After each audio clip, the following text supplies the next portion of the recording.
so try ko lang tong gantong setup ng ano, ng camera. Ewan ko lang kung maganda yung kuha na ito. Pero yan, dito ako sa school ngayon. And tayo ng Marilaki ngayong araw.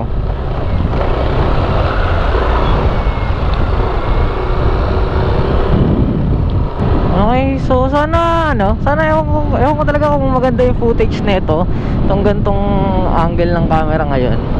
Naka-extension kasi yung camera ko ngayon. And hindi ko alam kung maganda ba yung kuha niyan. So sana maganda. Okay, so we're currently at UP, University of the Philippines. And yung magiging short vlog lang naman to. Short vlog lang naman tong gagawin ko ngayon. Check lang natin kung ano bang condition dun sa Marilaki ngayon, diba? Kasi nung mga nakaraan, diba, maraming ang issue, mga na-aksidente, diba?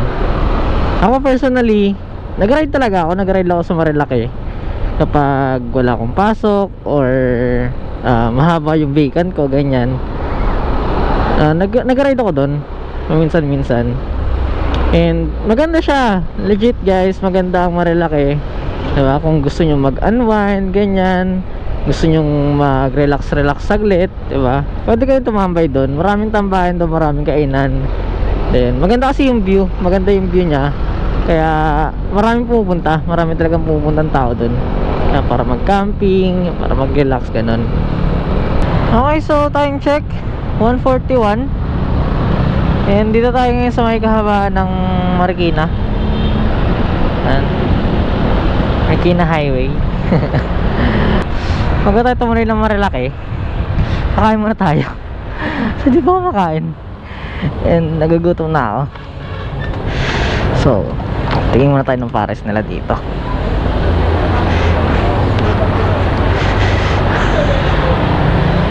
So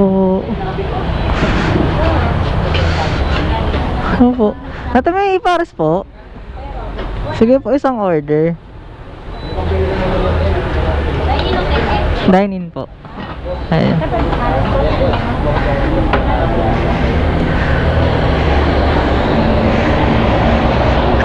Okay, so nagustuhan ko lang dito sa ano na to kasi medyo malambot yung pares nila. Okay, so nasa tayo? Basta kumain. And larga na tayo, punta ng Marilaki. Siguro hanggang Martes lang tayo. And check lang naman kasi natin kung anong lagay dun. Kasi balita ako, maraming checkpoint ata ngayon dun. Check natin. Siguro pagdating na may TSM, picture lang ako saglit, then alis na. Ito na tayo ngayon sa ano, malapit sa may Shell Boso-Boso. And nadaanan ko na yung arko. Hindi lang na siguro yung nakita sa video. Pero yun, ito na tayo malapit sa may Shell Boso-Boso. And malapit-lapit na tayo, papasok dun sa Killer Highway. Killer Highway. Then papasok na tayo sa Marilaki. Lapit-lapit na tayo. Siguro mga 10 minutes, mga ganyan. Takbong pogi lang naman tayo ngayon eh.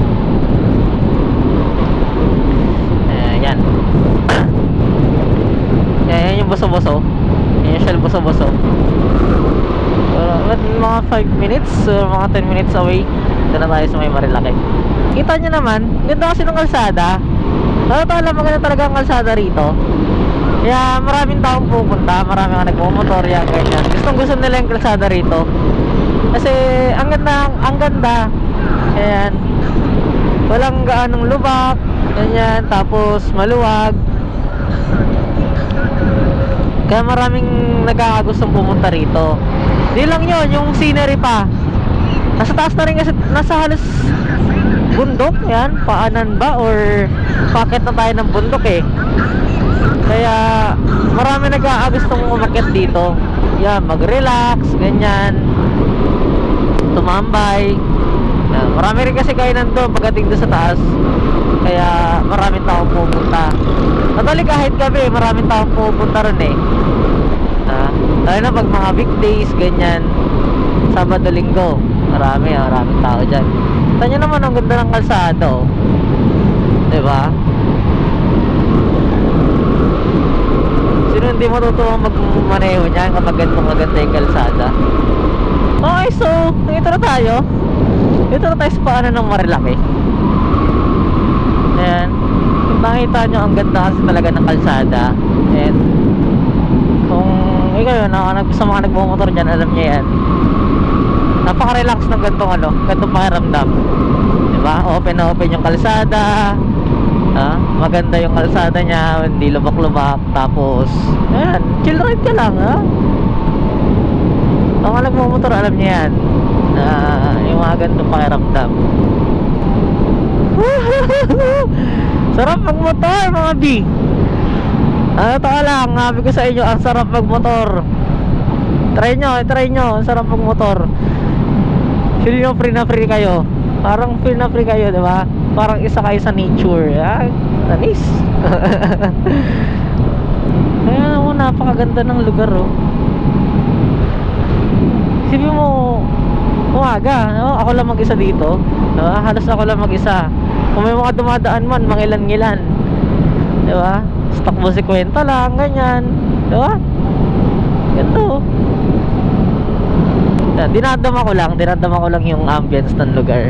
Kasi tingnan nyo naman guys, napakaganda, napaka-relax. Tapos yung simoy ng hangin, yung bawat palusay ng hangin, malamig, diba? Medyo tarik yung araw pero malamig siya. Kasi medyo mataas na rin tayo eh. Kaya hindi talaga nakakasawang balik-balikan tong Marilaki na to. Hindi siya nakakasawang balik-balikan.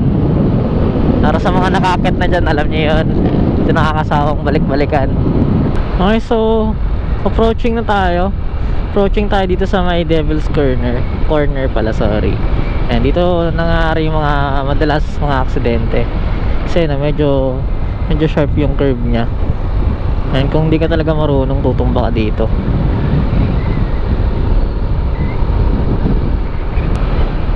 Hindi ko lang sure kapag weekends kung marami pa rin tao dito, lalo na umaga.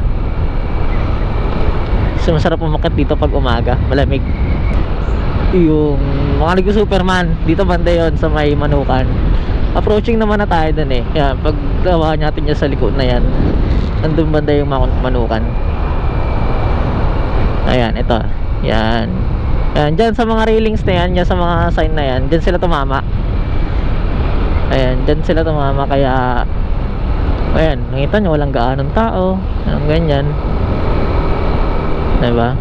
Kung meron man tao dito, mangilan-ngilan, ayan o, nakatambay lang. Pag dinare-diretso ko pa to, ayan, papunta ng mga kilometer 90, ganyan, mga Jariel's Peak. Nandun talaga maraming kainan. Pero di na tayo pupunta rin, hanggang Martesem lang tayo.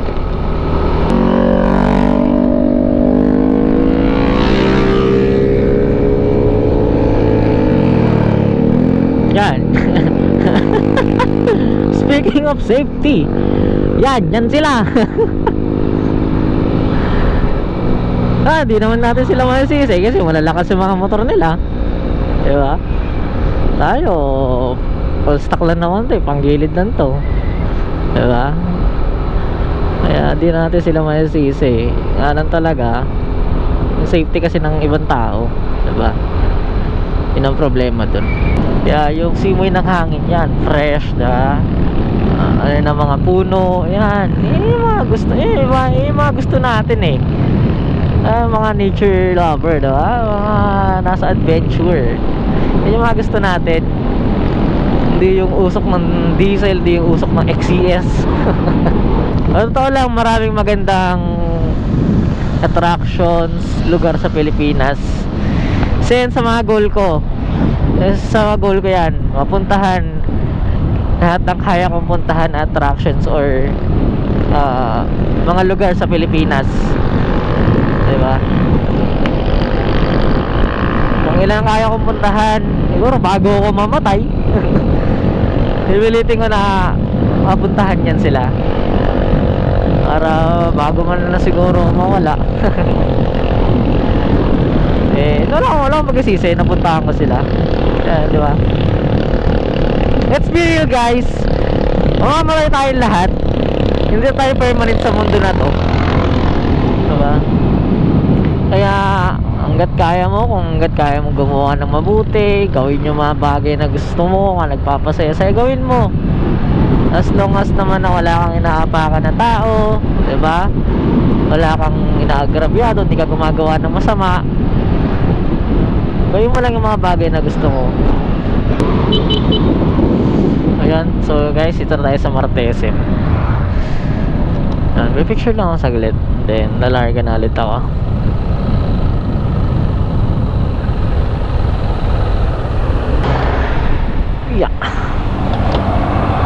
Yeah. Yeah.